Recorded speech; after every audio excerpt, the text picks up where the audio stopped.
Okay, I think we're good. So welcome to everyone. We have, first up is Victoria Orifice. Did I say that correctly?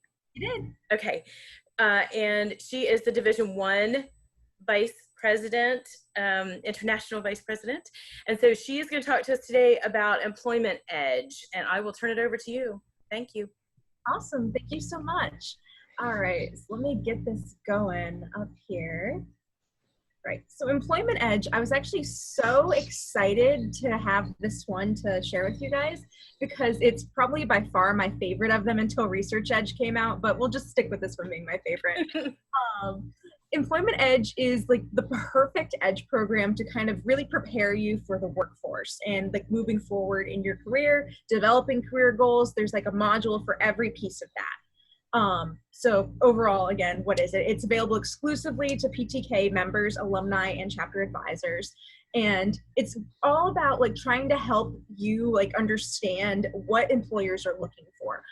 The amazing Joe Williams kind of oversaw putting it together, and it like she and her team worked really hard, like interviewing employers nationwide. You'll see when you go and do it, there's tons of different like modules and different interviews with different employers, including like Nissan, Honda. There's a few different hotels in there.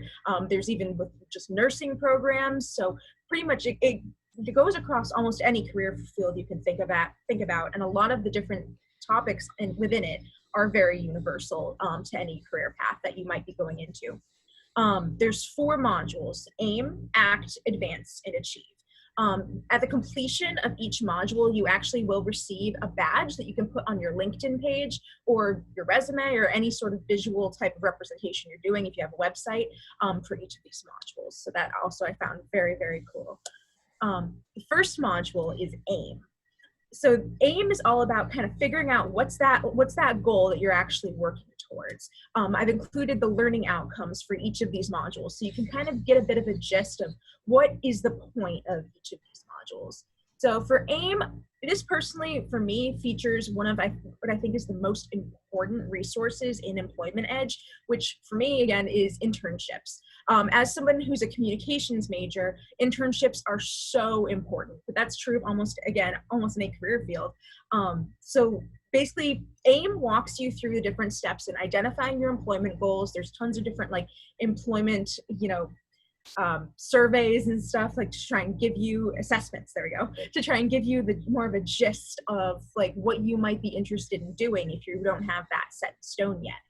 You can learn different career assessment skills, identify career specific and general employment skills as well. So it gets into the nitty gritty on different, you can find whatever career path that is, be it through PTK Connect, be it through other resources that they link to you. Internships, it links like 3 different internship databases, which I found so interesting because I didn't even know these resources were out there when I was first starting out. It also teaches you the sort of the intricacies of developing your soft networking skills. So, there's the hard sell, the kind of when you directly are seeking out a specific person and going right in with like, hey, this is what my goal is. But then there's the softer ones of like when you're going to those bigger events and, just kind of getting to know people and, developing your database of people that you can reach out to.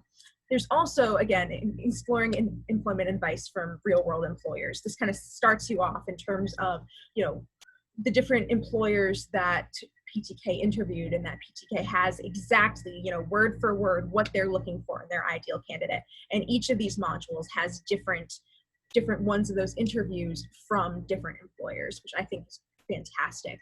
Another detail about each of the modules that module 1 really sets off is creating your career journal. So throughout all of the different tasks within each module, you are asked to create independently your own career journal. This is an optional task. You do not necessarily have to complete it if you don't have the time, but it is so helpful just to keep what you've learned during the course of this process organized. And I highly recommend going in and actually doing it because, at the end, you can kind of look back and be like, wow, okay, yeah, so I have my whole plan basically laid out. So next up, we have module 2, which is ACT. So AIM, you're setting kind of that goal, you're figuring out what your plan is. ACT is taking those first steps. One big part of ACT that I found to be really exceptional is kind of looking into the effective resume and cover letter aspect.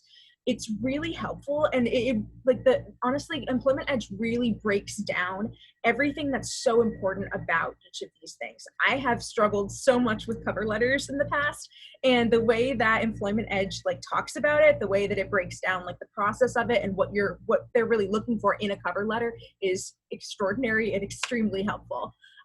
The other things within Module 2 are identifying the benefits of professional network sites. So like LinkedIn, and other sorts of sites. I personally adore LinkedIn. Please add me at the end of this. I will have my link in it, because it's all about that connection and, building, like with the soft networking, building your network of people who, maybe 3, 4, 5, 10, you never know how many years down the line you might, need to have a conversation with somebody, and you might already have built that connection even through Phi Theta Kappa.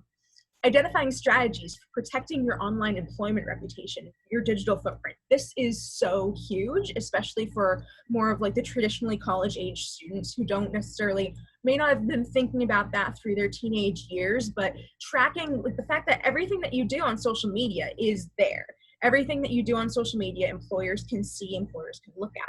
So how can you kind of mold your own personal brand to make you the most hireable? So ACT really focuses heavily on this particular detail, which is so important when they can look you up on Facebook within 5 minutes. Identifying the steps of an effective job search. So this was another one that I'm definitely going to be referring back to once I graduate, because there's so many different details that you don't think of when you're looking at job searches. It's just like, okay, this is what I want to do to try to find a job. But but this really gets into those intermediary steps that make that end goal so much easier. And then again, explore employment advice from real world employers. This one, I believe, is the module that has Honda, but I could be mistaken. But each of them has their own kind of little information that's geared towards each piece, which is really interesting. Next up, we have Advance. Advance is also very cool. This is more like, okay, so you've kind of figured out what you want to do. You figured out your first steps, but what's the next stage? Usually the interview, right? Actually getting into that job position. So Advance is all about those hard networking skills. Developing an elevator pitch is such a huge thing. Like, I don't know if any of you are ever planning on running for international office after this, but being able to do an elevator pitch, like what I learned in Employment Edge, I think was key for my success in my candidacy, because especially when we went virtual, like it was a whole new environment, a whole new thing to consider. But being able to, how can you summarize yourself in like less than 30 seconds and less than a minute, being able to get that information out there quickly, knowing what are the most important things about you that you want a specific employer to know. That is so important, and Advance really kills it in how it explains how it does it. Also gets into reviewing career fairs. So, how can you, if you go to a career fair, identify where you need to be, and how can you make use of a career fair in the way that will help you the most. It definitely recommends like bringing resumes, bringing like information about you to it that you can give to the recruiters at career fairs. And it gets into the details of it. They're really excellent. Identifying stages of the interview process. One thing that was really helpful for me on this one is it gets into I wish I'd taken a note on it. I think it's the STAR, there we go, sorry. The STAR method of interviewing. So it's situation, I really wish I'd taken a note on that, I apologize. Situation, I can't remember what T is. A is analyze, I think, and then it's respond. Basically, it's the behavioral approach of interviewing. So what are interviewers really looking from you during an interview? They're looking for your behaviors. They're looking for how you handled a situation, what your scope of responsibility within a situation was, how you responded to it, and what the outcome was. So it's really interesting to look at. It was action and then results. That was the thing there, I apologize. It gets into it much more in depth in Employment Edge, which is another reason to do it. But yes, it really transformed the way I think about interviews, because it gives you a chance to kind of explore yourself and to have a strategy for how you're going to be answering these questions that are hit with you during an interview. Because what a lot of these employers are looking for is, in fact, how do you respond to situations? What are your conflict resolution skills? And having that kind of model of interview response allows you to have a very detailed, well thought out, intelligent answer to any question that might go your way. So again, super awesome module. I mean, each of them are in their own unique way, but this one I really like. It has a lot of great content in it. And finally, we have Achieve. This also has information about the STAR technique, so I might have gotten that a little mixed up. I apologize for going off script. Achieve is once you're in there, or once you have the opportunity to interview, how can you again fully succeed in the end of it? Developing a thank you letter at the end of everything, and exploring components of applicant tracking software. So how can you make yourself show up in those search results? Because so many of these application processes are mostly automated. So if there's, let's say, like you need to have the keywords within the job posting a lot of times, because sometimes you're just filtered right out if you don't. Identifying the basics of salary negotiation and benefits packages. That one I also found super helpful, because that's something I genuinely didn't know was even a thing before I really started looking at this.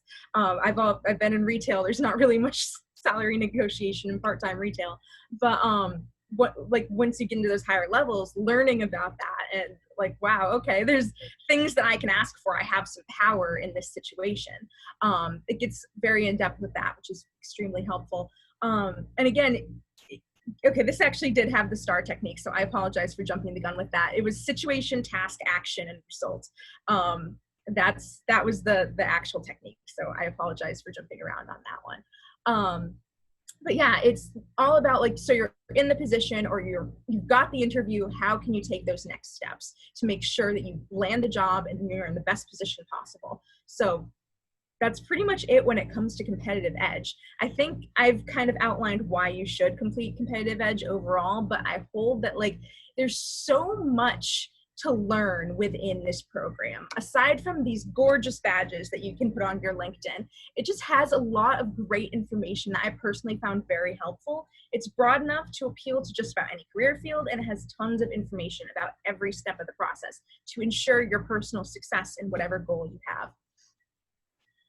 If you want to contact me for any reason, you have any questions, be it related to Employment Edge, be it related to just about anything, I am here. Feel free to add me on LinkedIn as well, so you can start taking that step to build your network. And thank you so much again for having me. I hope this was helpful. Yes, thank you so much. Could you send those slides to me possibly so I could post them? Thank you. Okay, and then up next is going to be Jacob, and he's going to talk to you about Competitive Edge this time. So 1 second, and I will pull up the slides. Yes, thank you. Jacob is the Division II Vice President. I'm sorry about that, Jacob. I should have mentioned that a minute ago. And okay, I think I've got it. Do I have it up now? I just need to do the somewhere here, I think, right? From beginning like that. How about that? Perfect. Great. Thank you so much for helping me with the slides. If people don't know, it's because I'm zooming in on a phone, because my personal computer, it does not have a working camera. So if I wanted to actually screen share, you'd be looking at a blank screen right now. But anyway, let's get started on Competitive Edge. So if we can move one slide forward, please. So the purpose is that it's all about your soft skills. And this was actually one of my introductions to Phi Theta Kappa when I first became a member. And I think a lot of regions really push Competitive Edge because it's kind of an all-encompassing kind of program. With Transfer Edge, it's very specific to transferring to colleges with workforce, and going into the workforce is talking about very specific things there. Competitive Edge is kind of like an overview of everything, and it's teaching you these soft skills that are really important in life that some of us may have missed along the way. And a lot of these things are usually unsaid. They're things that people kind of learn along the way, that you're giving yourself a jump start into this type of program and how to learn them. So if we can move on to the next slide, please. So this quote basically says it all. But as I said before, soft skills are really something that kind of puts you ahead. They're things that you don't think about. They're often unspoken. They're often not even really recognized, but you kind of know that they're there. And just having these little things to kind of push you forward can give you that competitive edge, along the way, looking for employment, looking for transfer, looking for scholarships, for any kind of movement forward in whatever path in life that you want to take. So we could have one slide forward, please. So it focuses on a lot of different things, and we kind of go around the whole circle here. I mean, we go from emotional intelligence, which is very important when working in groups and other things like that, and how to handle yourself professionally, interpersonal skills, how to communicate with people, critical thinking and research skills, which are extremely important no matter what asset or of life you're going into, as well as planning and organizing. And planning and organizing, for me personally, that's something I had to learn along the way. And when I started college, and I messed up a lot with it, and learning kind of how to get the basics of this kind of stuff beforehand, before heading into your career path, before heading into your college, scholarship applications and everything, it really does help, especially with professional etiquette when you're going into, trying to make yourself look good and trying to figure out how do I present myself. All of these skills help you along the way in little facets of life that eventually kind of push you forward.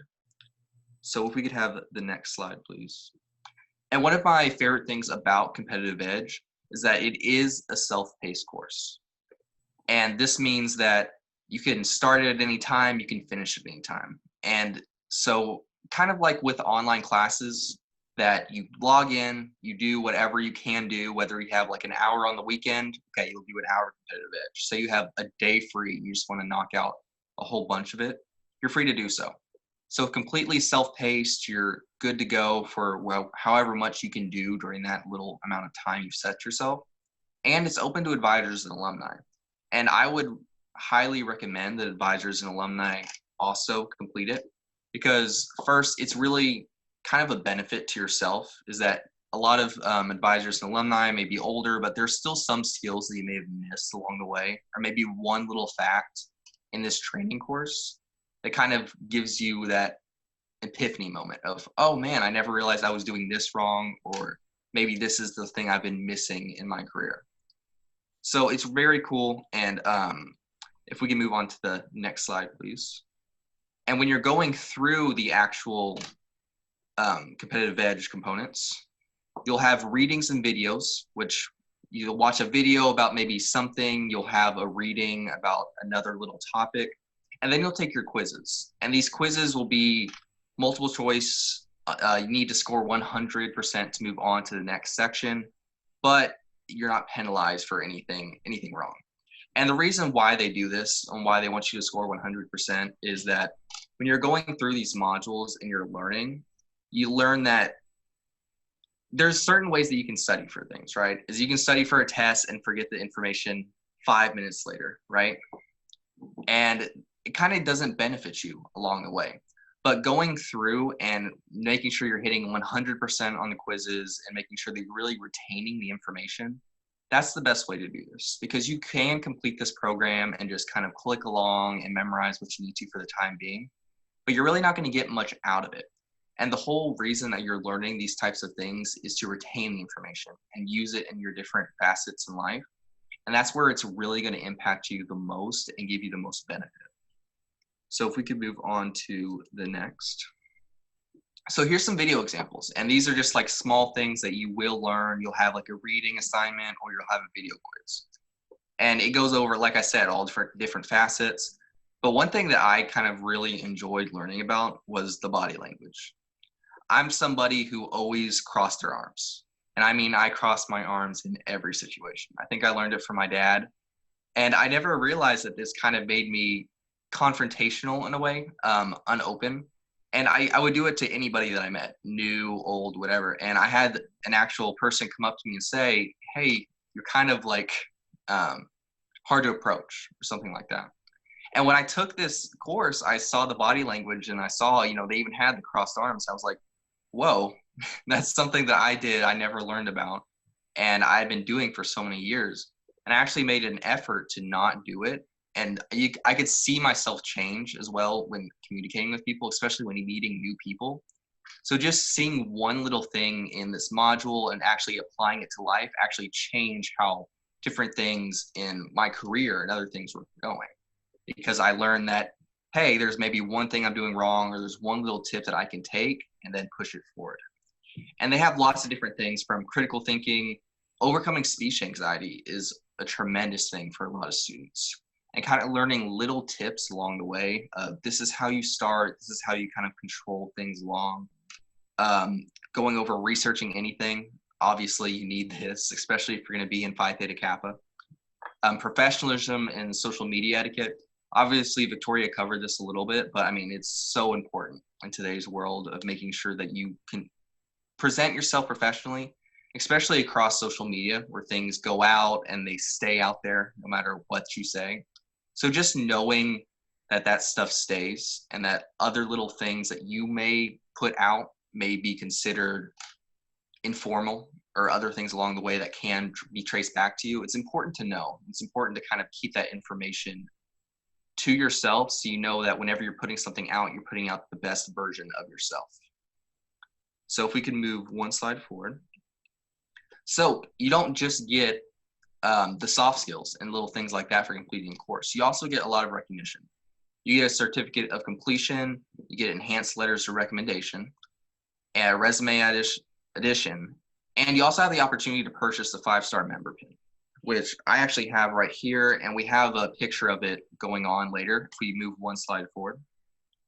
So this will be the member pin you receive. A lot of Phi Theta Kappans wear this very proudly. They also wear it.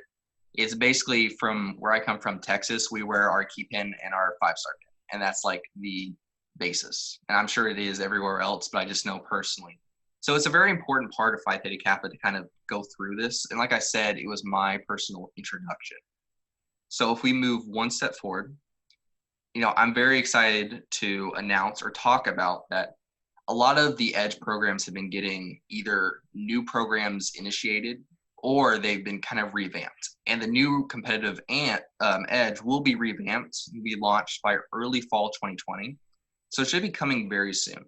And it's still keeping the same kind of focus on soft skills, but it's also going to add a really cool digital badge for each unit they complete.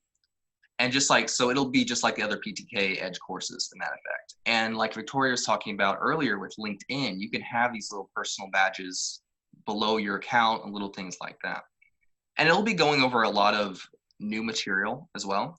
So self-confidence, emotional intelligence, communications, but also teamwork, collaboration, and conflict resolution. I'm very excited about, and I actually cannot wait for the course to launch because I can't wait to go through it myself.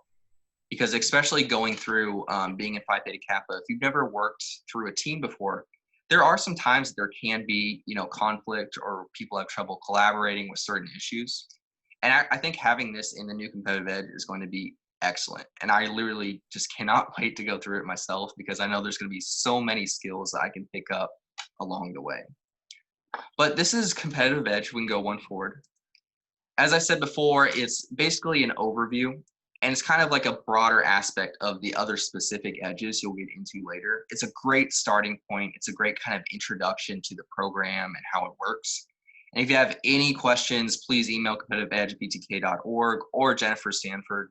If you don't know who she is, she's the PTK basically guru. She knows everything, especially with these EDGEs, and she can answer any question you have. And of course, I'm always open to questions as well, but thank you so much for having me. I'm very excited to be able to talk about this, and I can't wait to see all the new competitive EDGE members coming very soon. Thank you, Jacob. And I will say for the members of our region, just so you know, we also give recognition at our regional convention when you complete the EDGE programs. So you will get another certificate of completion because you can't ever have too many certificates, right? You might need wallpaper, a wall in your room or something. I don't really know. So we definitely do give that recognition as well. And so now I'm going to turn it over to Lavada, and she is going to talk to you about the leadership development program. Yes. Development Thank you. Studies. I'm sorry, I just messed that title up, didn't I always mess it up. I call it Leadership Development Series, and I'm like, no, it's Leadership Development Studies. So if I say series, I really mean studies because I keep going back and forth with it. But I do have a slideshow that I'm going to show you, but it's just going to be an overview of how you can actually get to it and how each unit works. But first, I just kind of want to talk a little bit about it, and then I'll show the PowerPoint as well. So the Leadership Development Studies course is also an online course that's free to all members, just like the EDGE programs are.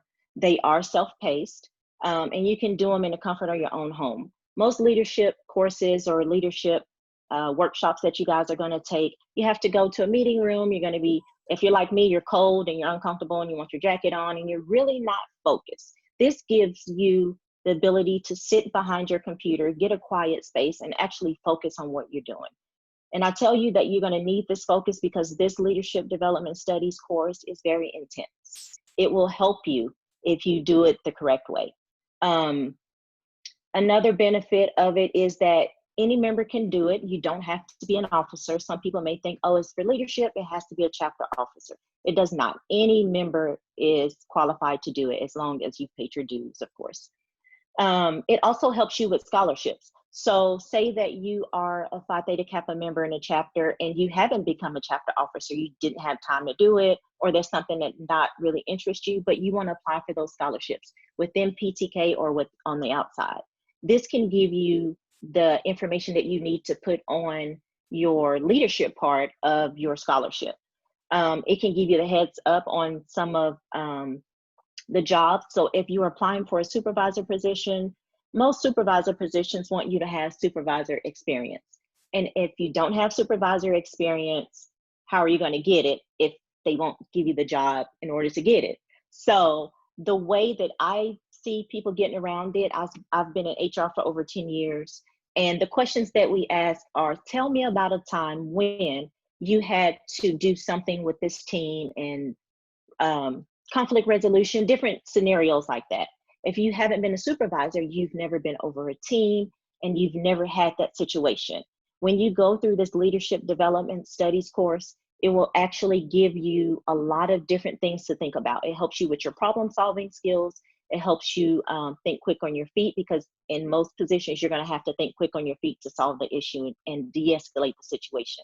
So this will help you gather answers. You can say, I've never been in a leadership position, but this is the way that I will handle it. And then you can revert back to things that you've learned through this leadership development course to give you the heads up.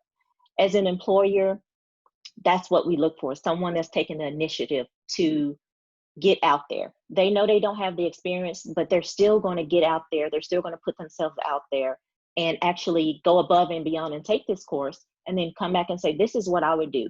And I can guarantee you 9 times out of 10, your answers are going to be way better than the people who've already been supervisors, because what we take you through in this Leadership Development Studies is very intense and in depth.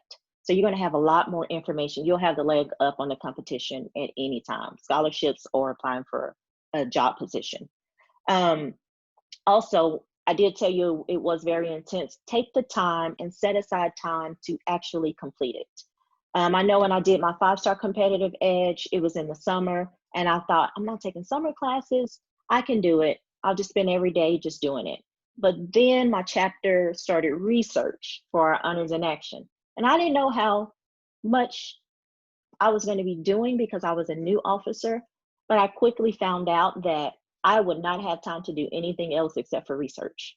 At the end of the summer, each one of us have researched and read over 100 articles that we download into our Dropbox. And so I was not going to have time to do that 5-star competitive EDGE, but I made a commitment to do 30 minutes a day, because once I'm home and I'm relaxed, I probably take 30 minutes and spend on social media. So take that time, get off social media, invest at least 30 minutes a day. If you are not taking a lot of hours in the fall, you can actually do it then. But if you just don't have the time, just set aside some time. You can do once a week, you can do 30 minutes a day. Once I got the groove of 30 minutes a day, I didn't stop at it. because I wasn't at a stopping point, and I was like, I want to keep going. So then I pushed myself just to get to a stopping point, which was 45 minutes, which wasn't too bad. And so I was able to actually complete that 5-star competitive edge during the summer, even though we had all of the research for Honors in Action, and I was new. So I was still trying to learn and dive into it. You do the things that are important to you, and I can tell you guys, this leadership development studies course is very important to the success, not only in your community college, but when it will help your future self, because your future self will look back and say, thank you for completing that. Another thing I wanted to talk about, I know Victoria touched on the employment edge and how when you do internships, that this could be something that could actually get you into an internship. When you list this down, that you've taken a leadership development course and none of your other competitors have done that, this sets you a step above them, because pretty much everyone that's going to interview for it, they're going to all be 4.0 students. They're going to all have all these different things that they've done. You all are going to be equal. This will set you above them. So I will tell you that it is one of the best leadership development studies courses that I've taken in a really long time. I did do a leadership development course through Phi Theta Kappa a few years ago at Honors Institute. It's similar to that, but this one's a little bit different because it's individual and it's not a group setting. So this helps you to focus on your individual self more than a group setting, which I love about that, because you are going to learn so much about yourself. It's so many different units and so many different topics. Like the first unit starts out with developing your leadership philosophy, and then it goes on from there. So let me see if I can share my screen, and I want to give you guys an overview of Unit 1, and then it'll give you an idea of what to expect in all of the other units as well. There we go. Okay, so this first one, let me slide over. This is just the main page. So you will go to the very top under members. Make sure you sign in first, because if you're not a member, you're not going to be able to access it. But you'll hit members. Once you hit that, oops. Okay.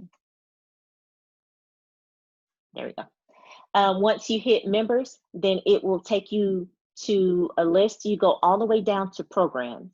When you get to programs, of course, you'll see all of the other competitive edge or edge programs that we have available to you. But at the very top, you'll see Take Your Leadership Course Online. So it doesn't say Leadership Development Studies course, so that may confuse some people, but that's the link that you would go to, Take Your Leadership Course Online.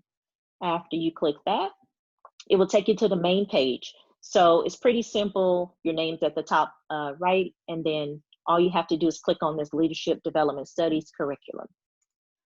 Once you do that, then you will see all of the units and all of the topics that they're going to go over. It's a variety of topics that's going to challenge your leadership style and make you think of different scenarios. It's going to help you with problem solving. It's going to help you with critical thinking. It's just going to help you be an all-around better leader.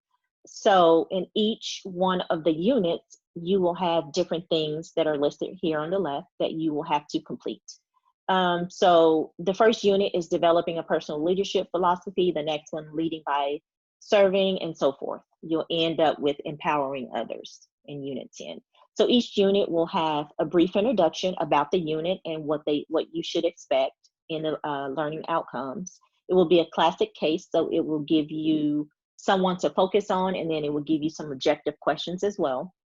It will also be a leadership profile, so it will find a leader and highlight that person, and you're later going to connect how your leadership philosophy connects with that leadership profile person.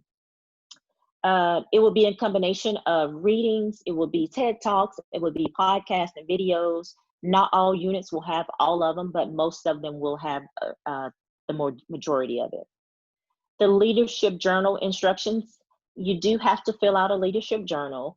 With the 5-star competitive edge, it was optional and you could just do it on your own. This one's not optional, and you actually have to submit it within this course as you're going through. And then the discussion board is just like a discussion board that's on Canvas or Blackboard or any program that you guys use at your college. I know we hate these, but this one is way more beneficial than the ones that we do in our courses. So this one is, you do your initial post, they give you a prompt, you do the initial post with 300 words, and then you reply to 2 classmates. And then you can have a discussion after that if you would like to go back and kind of discuss it. So it's not a feeling of, I'm only doing this on my own. You can actually get outside feedback on it as well. And then there are going to be some quizzes. And then in some units, it's going to be exercises to complete. So this is just a broad overview of what to expect in each one of the units. And like I say, some of them will vary. So when I clicked on Unit 1, it will take you to examples of developing a personal leadership philosophy. So these are the TED Talk speakers that's going to be in here. It will take you to your leadership philosophy excerpts. So this one has Sarah Grimke and Angela Grimke, the sisters, and also Senator John McCain. The TED Talks, and then also it is a recommended movie that you watch or recommended clip that you watch. It is not required, but it is recommended to help you better understand your own leadership philosophy. And then you will do an exercise, you would do a quiz, and then you will get out of it. The good thing about this, because it is self-paced, it will save your progress. So you don't have to say, where was I? Where did I go? And you can't skip ahead and go to the next. They have it in order to keep you guys on track of what they're trying to teach you in the order they're trying to teach you in. So the first one is a classic case, the Grimke sisters. You'll see on this screenshot is checked off, so that one's complete. The leadership profile for Senator John McCain is not checked off, so you will not be able to go to the TED Talks and start the TED Talks until you finish the leadership profile. But the good thing about it is after you have completed those, if you feel like you need a refresher, you're always welcome to go back and refresh. Even after you completed this entire course, you're always able to go back and refresh yourself over something that you may think you need some refreshing on. Next up is the course flow. So this is just the order of how it's going to take you. You'll have your samples of your assignment guides, directions, and assignment guides, directions, and samples. And then it takes you to how it flows, just like I was saying, classic case, leadership profile books. And after you do that, you can open up the TED Talk and so forth. It just tells you how it actually flows. So you'll kind of know what to expect. On your quizzes, you must receive an 80% or higher. If you don't, then you just have to go back and retake the quiz. So for the assignment guide, directions and samples, these are your assignments at a glance. So for your leadership journal, for each unit, you will have an active leadership journal. So the journal will be over at least 2 or 3 of the readings, TED Talks, or other materials that you've covered, and that will answer the journal prompt that it asks you. The discussion board, like I said, it is an initial post, and then you repost to 2 classmates. And then the quizzes are going to be over what you have learned in that unit. So if you're in Unit 2, you don't have to worry about answering questions from Unit 1. This will be only pertaining to the unit that you're in. But it will cover unit readings, TED Talks, podcasts or videos. The questions are multiple choice and true false. And remember to select the most correct answer. So if you're getting an answer wrong and you don't understand why, because you know that's the correct answer, go back and see if that is the most correct answer. They put this in all caps because it is some that will possibly trick you up. So make sure when you're answering that you are looking into that as well. And you can take it multiple times until you receive your 80% or above. They also offer accessibility. So we have closed captioning that you can use for the videos, TED Talks, and any others. It is also transcripts available for most of the TED Talks. So if you need to actually use those, you'll have the ability to have that available for you. So if you do have someone that needs that and they're afraid to take this because they may not know that they can actually have this accessibility information, please reassure them that ability to have the closed captioning and the transcripts will be there for them. So not to hold themselves back because it's not there. We made it readily available for them to actually use. Okay, so the first classic case study is about Sarah Grimke and Angelina Grimke. And so what it does before you actually read their introduction and their historical background, it has some points for you to consider while you're reading. So it just takes you over some questions. You may want to jot those down, or once you click on the actual reading, it will open another window. So if you need to go back and forth, you can actually do that as well. You don't actually have to write it down. Next up is the leadership profile. This is for Senator John McCain. It gives you his introduction, his historical background, and then his leadership and his leadership style, and just tells you everything that you need to know leadership-wise about him. And then there is in Unit 1 a recommended film, and I say it's recommended because they don't provide you with the link, but if you want to enhance your learning in this, you can actually look up the information and actually watch the clip. But it does give you some of the characters that are in it. It gives you an introduction so you'll know what to expect. But again, it's not it's not required, only recommended. So this is not something that you would be quizzed on because they did not provide you with the information that you're needing to answer. But I highly recommend that you do go and watch those films. Next one is the TED Talks. Again, they will give you points to consider. Please read over those points before you actually watch the TED Talk, because most of the time we watch a TED Talk and we're like, oh, that was a great TED Talk. It was about this. They want you to actually consider these points in order to help you answer the questions later in your quizzes and have a better understanding of that leadership topic as well. So in Unit 1, they actually have 6 TED Talks. If you'll see in the table of contents on the right-hand side there, Susan Cain, Amy Cuddy, Shonda Rhimes, David Pink, and Sheryl Sandberg. So these are all really great ones. I think I've heard Shonda Rhimes, Amy Cuddy, and Susie Cain. I haven't heard about them prior to actually completing this course, but those are the ones that I was like, oh my goodness, I know them. And so I actually was really intrigued to see the TED Talks and what points to consider that they were going to be asking as well. So some of them, the units may not have 6, it may have 1 or 2, but the ones that they have, it will pertain to the topic at hand. So next up is one of the exercises. Not all will have exercises, but this one does. And if you are like me, this value sort exercise, you have completed 20,000 times already.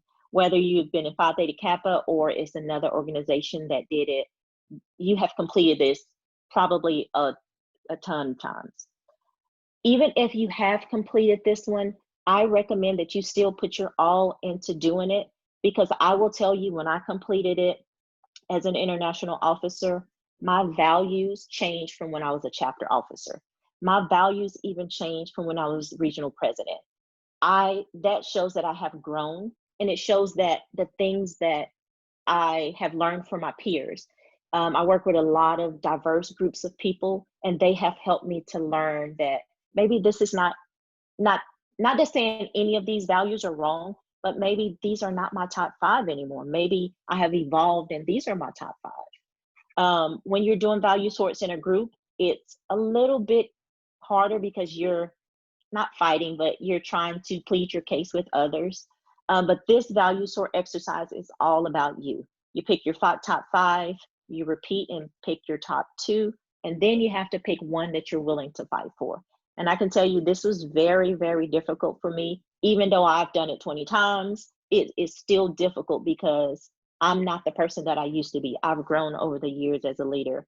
And so I was saying all that to say, please take the exercises seriously, even if you've already completed them. This will give you a better understanding of the topic at hand that they're trying to convey to you through this lesson.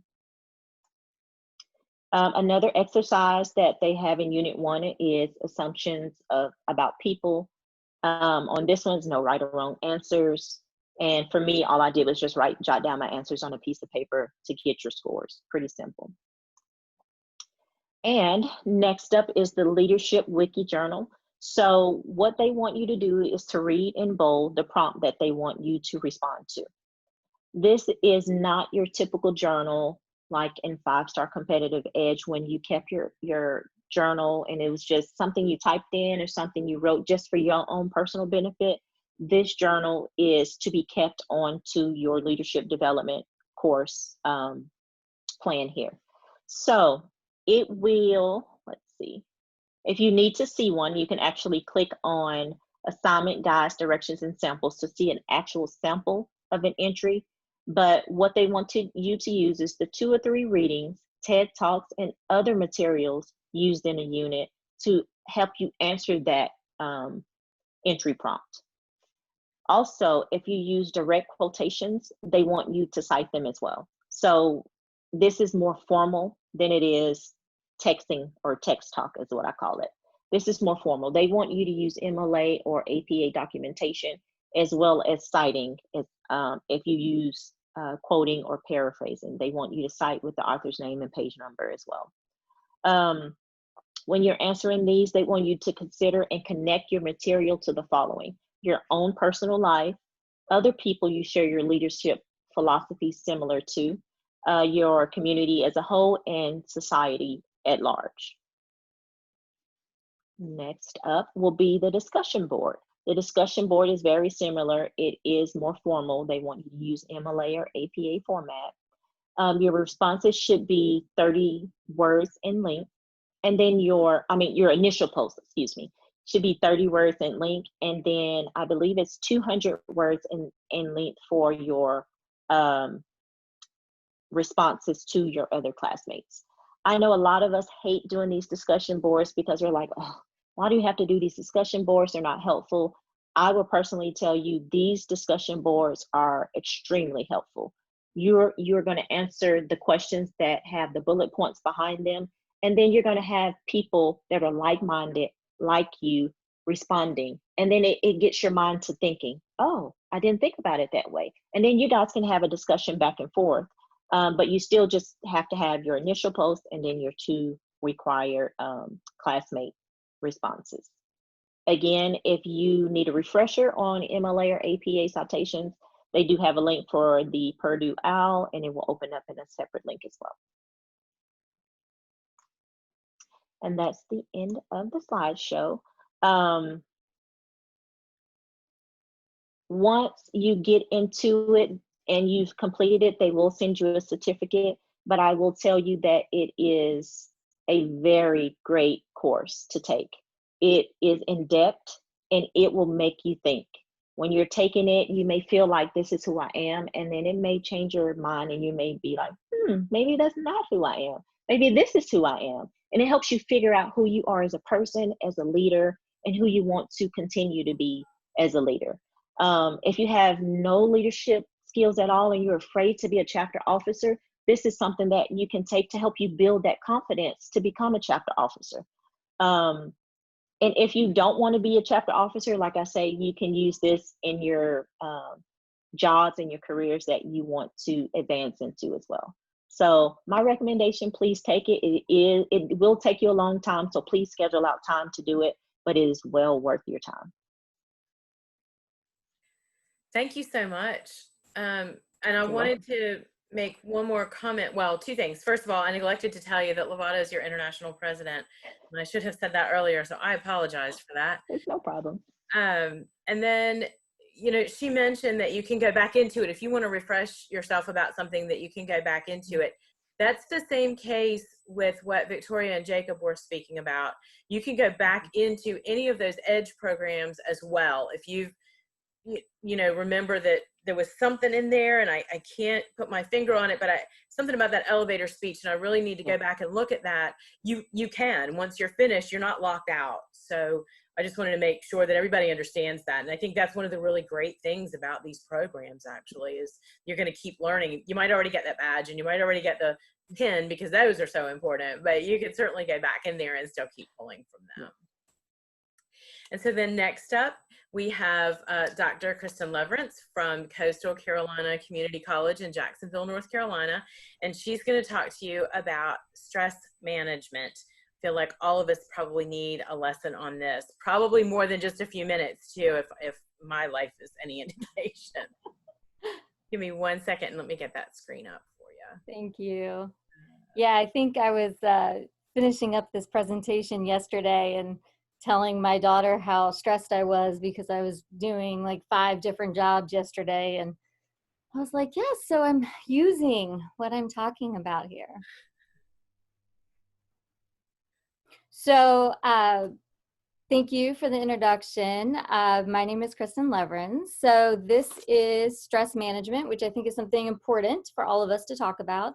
And particularly because for years we've been told that stress kills us, that stress increases heart disease, that stress increases the unhealthy behaviors that then lead to heart disease.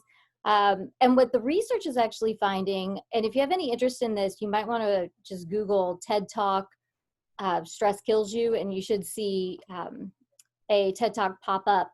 But it's not that stress kills you, it's that our perception of stress kills you. So if you think that stress is dangerous for your health, you have a higher mortality rate.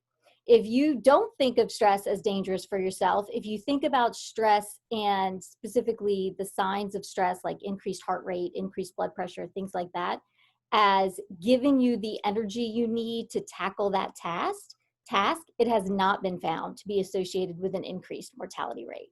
So I was really happy about that when I saw that TED Talk, and I show it now in my classes because I'm stressed a lot. I just tried to change the slide. If you could change the slide, please. Thank you. So first, let's just talk what is stress. So stress, as defined in my intro psych textbook, is the physical, behavioral, emotional, and mental responses to events that we appraise as threatening or challenging. So 2 parts. One is kind of that physical, behavioral, emotional, mental part. So physical signs of stress are things like headaches, stomach aches, fatigue, insomnia. Behavioral signs of stress are quick temper. If anybody's ever snapped at somebody that you didn't mean to snap at because you were stressed out, crying, eating too much, smoking, those kinds of things. Emotional responses are what we typically think of: anxiety, sadness, frustration, anger. And then mental responses, and I know for me, I have a lot of mental responses to stress. Problems with decision making. Do not ask me what's for dinner when I'm stressed out, because I will cry, even though I make dinner every night of my life. I can't think about it. Problems with decision making, problems concentrating, problems with memory. I'm sure you guys have experienced this. If you're stressed about a test and then you sit down to take it and everything, you know, you're like, what's my name? I can't write it down. The other part of this definition that I like is it's not just things that are threatening. So it's not just things like bills or hurricanes or any of those things. It is also things that we appraise as challenging. So things that are good. But those things like school that are challenging. So that's important to keep in mind. Next slide, please. When we're looking at the different types of appraisal, psychology textbooks talk about primary and secondary appraisal. Primary appraisal is what that stressor means to us. Secondary appraisal is what resources we have available. My 16-year-old gets very stressed about school because she wants to get straight A's. She wants to get hundreds. She wants to take AP classes. She wants, you know, she's starting college classes at my community college this fall. School is very important for her. My 14-year-old son does not get stressed out about school because school's not very important to him right now. So he's not super concerned about how he's doing with homeschooling during the pandemic because it's just not that important. Primary appraisal is based on how important that stressor is to you, and that impacts how it affects you. Secondary appraisal is the resources we have available. You know, I've had my engine die in my car. Super stressful, $5,000 to get a replacement used engine. But I have family who live in town, so I was able to borrow a car. There was no disruption to getting my kids to school, getting myself to work. I also have family, so I was able to immediately borrow some money to get that paid for because, you know, I didn't just have it sitting in savings. Somebody who doesn't have those resources, that's going to be so much more impactful because they don't have those resources to deal with it. Next slide, please. Coping is anything that we do to deal with or manage the stress or emotions. Some of those things are good and some of those things are not so good. We divide it into two categories. Problem focused is trying to change the situation that is causing stress. So if you don't have enough money to pay your bills, you may get another job, you may get more hours, you may negotiate a salary increase, you may cut your cable bill, you may not eat out. So those are problem focused coping strategies. They're trying to change that situation that's causing stress. Emotion focused coping is just trying to regulate the experience of distress.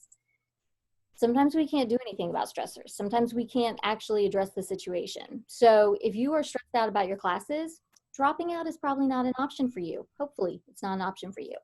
So in those situations, you have to change your experience of the distress.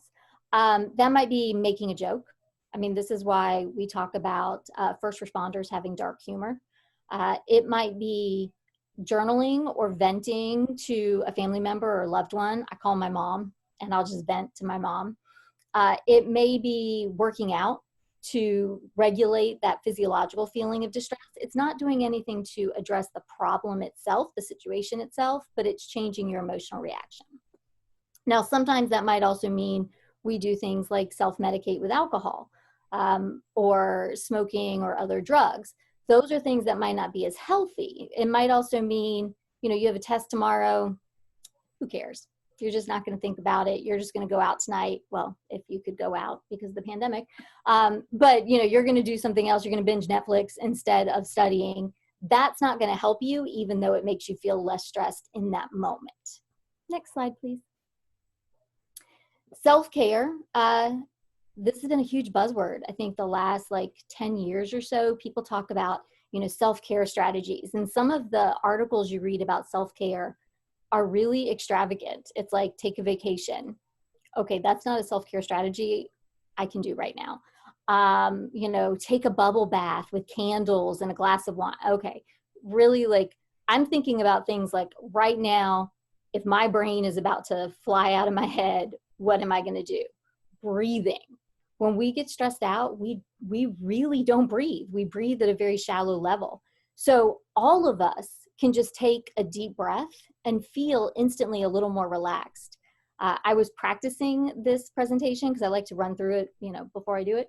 And I took a deep breath as I got to this part and I started slowing down how I was talking. And I'm like, it's a very physical indicator of how stressed you are. Keeping a schedule and a routine, I think, is so helpful. During the spring semester, when we went online, I was still getting up in the morning, taking a shower, getting dressed. You know, I'm wearing a dress, getting dressed, doing my makeup, doing my hair, not because anybody was going to see me, but because that makes me feel less stressed. And I've noticed since summer has started, I've been really lax. So today was the first day I've done my hair this week. It's just been braided every other day. And I feel calmer today than the last few days when I've been sitting at the computer in my pajamas, in my hair braid. So just keeping that routine and schedule is going to help your stress. Nutrition is so important. We tend to turn towards sugar, carbs, caffeine. I you know, have my caffeine always available. You know, those things are good in moderation. They're fine in moderation, but we have to be careful that we don't take it too excessively. We don't eat our feelings. We don't medicate our feelings with caffeine. You know, it doesn't mean any kind of specific diet. It doesn't mean you need to eat paleo or vegan or anything like that. It just means, you know, watching those unnecessary sugars, the carbs, the caffeine. Moving your body, and I'm going to link this to going outside, to get outside. If you sit at a computer all day, because, you know, we're online, so most of us are sitting at our computer. Like yesterday, I was at my computer 12 hours. You're not getting those deep breaths. You're not getting the sunshine, if it's there where you are. You're not getting that fresh air. And so even doing little things for me, like I try every 30 minutes or so to get up from my computer and walk into another room. I'm working in the middle of my house. I have 3 teenagers and 2 dogs and a grandfather. So I want to be right kind of centrally located where everybody can access me. But it also means that I need to get up from this dining room chair and walk around a little bit. Just doing those things can really help your stress level, and it doesn't interfere with your productivity. In fact, I think it makes me more productive than if I just sat for 3 hours straight, because I'm going to start fatiguing. Making time for social support. Social support is so hard right now. I really feel, because we're trying to socially distance. We're trying to protect our loved ones. You know, we might be stressed out about the whole COVID thing, but there are so many ways to get social support, with telephones, with text messaging, with FaceTime and Zoom and Skype. And actually, I think one of the good things that have come out of the COVID pandemic is we're starting to access those online communication things with, like, say, grandparents that we might not have done before. And now, you know, I know my mother made a video from my daughter's 16th birthday last weekend. And I had to walk her through it, like, step by step, how she made that video, but she was able to do that. And that's not something she would have even tried before. And then the last thing I have up here is journaling. Journaling is really helpful if you're one of those people who can do it. I'll do it just on my phone, on my notes page sometimes. It's just a way of getting your feelings out. So you don't have to show it to anybody. You don't have to talk about it with anybody if you don't want to, but it's just getting those feelings from here and here onto paper. And just that act can help reduce your stress level. Next slide, please. Some cognitive strategies. So you may not be prone to anxiety, which is great. Some of us, though, who are perfectionistic overachievers, are prone to anxious thoughts. And so I feel like these cognitive strategies are really helpful. One is don't catastrophize. If you have ever studied for a test and thought, I don't know this, I'm going to fail this test, I'm going to fail this class, I'm going to fail out of school, and I'm never going to get a job. That's catastrophizing. That is not true. I can tell you, as somebody who has 2 bachelor's degrees, a master's degree, and a PhD, and currently doing a graduate certificate, I have failed tests before. Nobody knows. I still have the PhD, you know, it's all fine. But we tend to go to that worst case scenario, which just makes us feel overwhelmed before we even start. Challenging those anxious thoughts. When you are catastrophizing, you know, I will literally talk back. If I'm in public, I'll do it in my head, but if I'm by myself in my house or my car, I will do it out loud. And I will be like, no, you know, because a lot of times my catastrophizing is, I'm never going to get it all done. It's never going to get all done. And then I'll be like, no, it has always gotten all done. Every time I say it's not going to get done, it gets done. And the times that it hasn't gotten done, nobody's died. Like, literally, like, the worst thing that can happen is you say, you know, I need an extra day for this work deadline. Nobody died. It's okay. So being able to challenge those anxious thoughts can help reduce them. Mindfulness is something that's also been a big buzzword. And I think it's really important. Mindfulness meditation, there's lots of apps online that you can look at to help guide you in mindfulness meditation. There's a great book.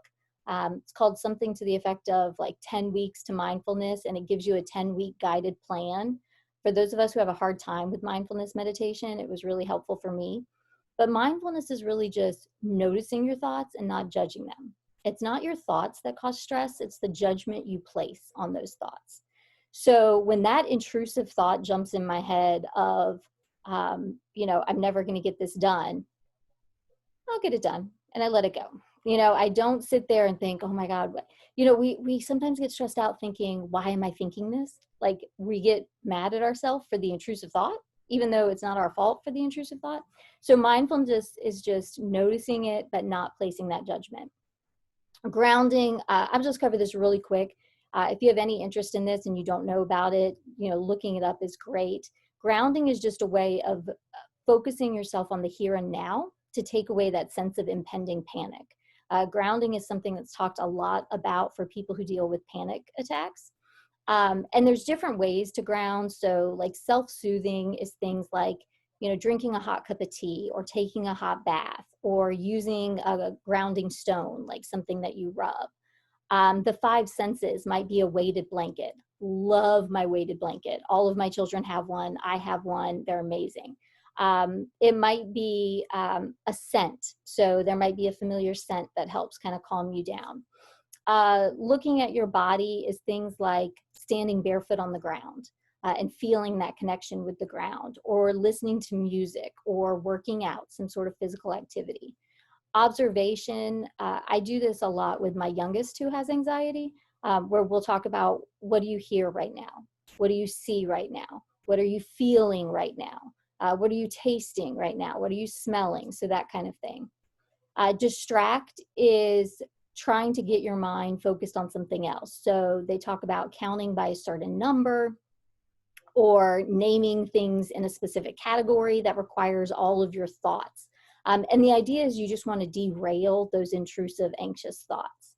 And then breathing, breathing I think kind of makes sense. You want to breathe through your belly, not through your chest, because those are the shallow breaths.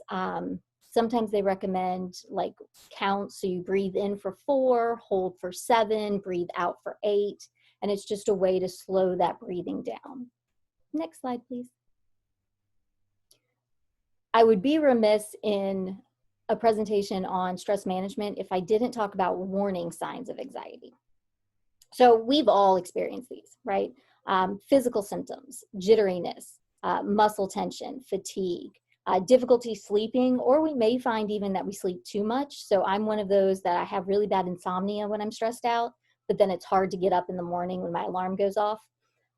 Self-medicating with food or alcohol or other drugs. Rumination is when you obsess about something over and over in your head, like you just can't let it go. One technique that I found as a therapist and that I use myself also is I'll set an alarm on my phone for 5 minutes, and then I'll just obsess for 5 minutes. I'll just sit there and I'll just go over that point in my head.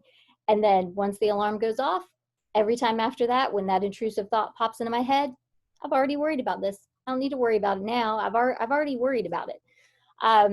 And then emotional lability, this is the mood swings. This is the quick temper. This is the crying to songs on the radio or commercials.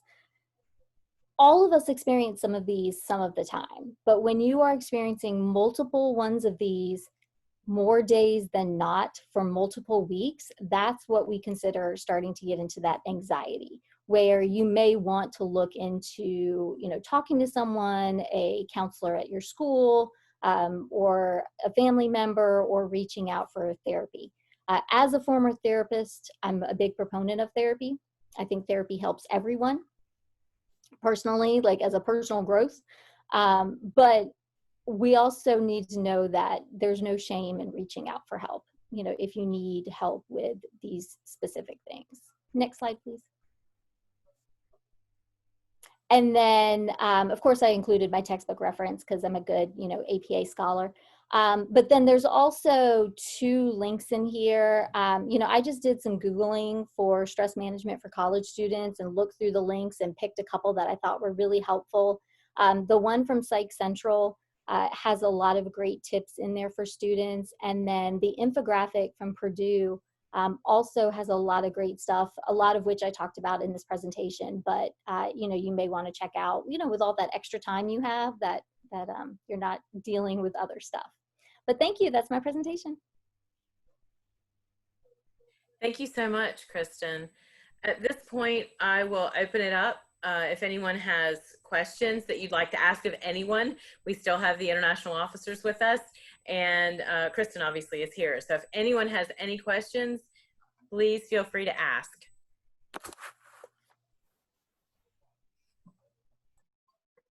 Yes, Sharon. Hello, everyone, and thank you for everything that you provide today. It's very informative, and for the leadership studies I figured out about it from the Research Edge, because they link you to something during the Research Edge. I'm working on the Research Edge now, so I want to discover what is this.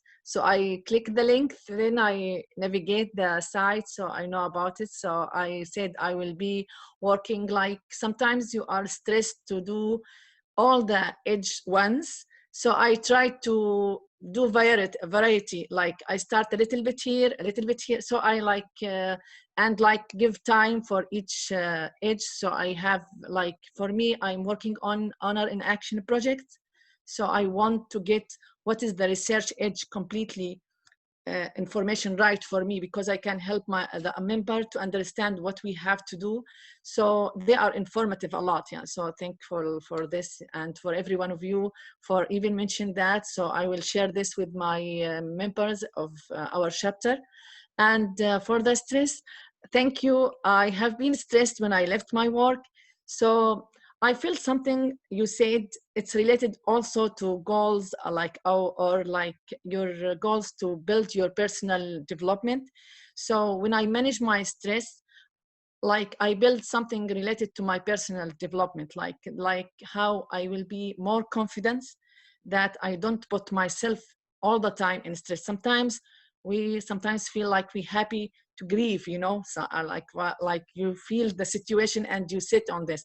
So I try to train my brain, to be honest with you, to feel happy and success. And I will do this. And thanks to BTK, really, I enjoy do things with BTK. I felt like still I am studying. I'm doing something for my chapter. I'm working, even I don't have work. So it's like how you manage your brain or train your brain sometimes give you access to many things you don't know about your personal personality. So I encourage anyone like to just wake up early before I start to wake up late because I don't have work. So this is make me depressed a more. When you wake up late, you feel like even what I am doing, I will cook and then the kids start to scream sometimes, do things, you know. So I feel like not even myself. So I start to wake up early, and this will make you even more happier. Like you have time even to attend many events at the morning. I try to navigate, also do schedule time for my like appointment, like with BTK Edge, like anything from the Carolina region, from our chapter. So these things really help you like feel like you are active. And people, when they feel like they don't they have no benefit with what they are doing, they became more stressed. So I get out from my stress soon, like not take time to stay on my stress, you know. So it's beneficial to be a member of BTK and also connect with people like they have experience like all of you. And congratulations for all the officers international. We didn't congratulate them before, and we are happy to have you and get the information from you and the experience and connect with every one of you. And thank you, instructor Christina, for your I like all the time what you said about stress. Like sometimes we need reminder that you can do things. And even I start to exercise, like go walk for 1 hour each day. It will change your mood even. So thank you. Thank you, Shirin. Anyone else? Questions? Now's their chance. Okay. Doesn't look like anyone else has questions then.